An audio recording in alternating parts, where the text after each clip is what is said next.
देखो, तो finally Trump ने नाटो अलायंस से और अपना साउथ कोरिया, जापान, ऑस्ट्रेलिया और चाइना से बोल दिया है कि अपने अपने युद्धपोत या शिप ओमान की खाड़ी या फिर स्टेट ऑफ हॉर्मुज में भेजे, ताकि जो एनर्जी के कंटेनर्स हैं वो वहां से सेफ निकल सके और वर्ल्ड का इकोनॉमी है स्लो डाउन से बच सके।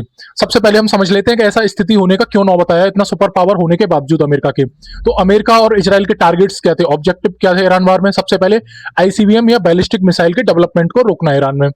सेकंड चीज, जो न्यूक्लियर एनरिचमेंट हो रहा था, यूरेनियम एनरिचमेंट, उसको कम करना है, उसको पूरी तरह से खत्म करना। और थर्ड, मिडिल ईस्ट में जो ईरान के प्रॉक्सीज हैं, हिजबुल्ला, हूती या फिर हमास, उनकी फंडिंग को रोकना, एकदम खत्म कर देना। ठीक है, तीनों में से कोई भी ऑब्जेक्टिव पूरे नहीं हो पाए हैं, पर लग रहा है कि ईरान लगातार लॉन्ग स्टैंडिंग वॉर की पोजीशन में आ गया है, क्योंकि वॉर थर्ड वीक में प्रवेश कर गया है, जो कि पेंटागन या फिर तेल अवीव से स्ट्रेटजिस्ट किसी ने भी नहीं सोचा होगा।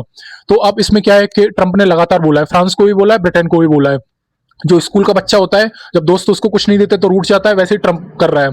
ठीक है, वो बोल रहे हैं कि अपने सिप और युद्धपोत भेजें। तो इसके दो मतलब निकाले जा सकते हैं, या तो ट्रंप जो इंटरनेशनल न्यू वर्ल्ड ऑर्डर है या फिर जो फेयर व्यवस्था है वर्ल्ड ऑर्डर का, उसको वायलेट कर रहे हैं और एक दादा की तरह बिहेवियर कर रहे हैं। वो हम सबने देख लिया डेनमार्क पे, यूक्रेन पे, या चाइना और पुतिन के उसमें। इसका एक मतलब, सेकंड मतलब ये निकाला जा सकता है कि अब तक सेकंड वर्ल्ड वॉर के बाद या कोल्ड वॉर में नेटो का अलायंस हुए, अमेरिका के अलाइज हुए, या फिर जापान और साउथ कोरिया हुए, उन सब ने अमेरिका से फेवर बहुत लिया है और अपनी इकोनॉमी और मिलिट्री को ग्रोथ किया है। तो अब उनका वक्त है, अमेरिका जब क्राइसिस में, तो उसकी रक्षा करे। ब्रिटेन, फ्रांस, यूक्रेन, इन सबको अभी भी, यूक्रेन को अभी भी बड़े लेवल पे वेपन्स दे रहा है, मिलिट्री सिस्टम दे रहा है अमेरिका। उतना यूरोप नहीं कर पा रहा है, नाटो में सबसे ज्यादा फंडिंग कर रहा है, मिडिल ईस्ट में उनका एनर्जी सिक्योरिटी को सेव रखता है। ठीक है, कितने सारे यूरोप के इंटरेस्ट हैं।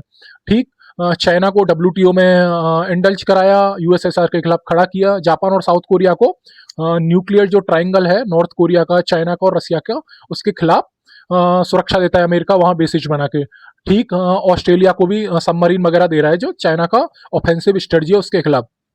इसके अलावा दुनिया भर में वो बेस बना के एनर्जी और सी जो लाइंस होती हैं कम्युनिकेशन और एनर्जी कम्युनिकेशन की, उन सबको सेफ गार्ड करता है अमेरिका। तो इसके कई सारे मतलब निकाल सकते हैं, या तो वो अपना बदला मांग रहा है कि कोल्ड वॉर से लेके सेकंड वर्ल्ड वॉर से लेके अब तक हमने जो किया उसका हमें बदला दो, एहसान चुकाओ, या फिर सीधा ये बात कर सकते हो, अमेरिका और ट्रंप दादागिरी दिखा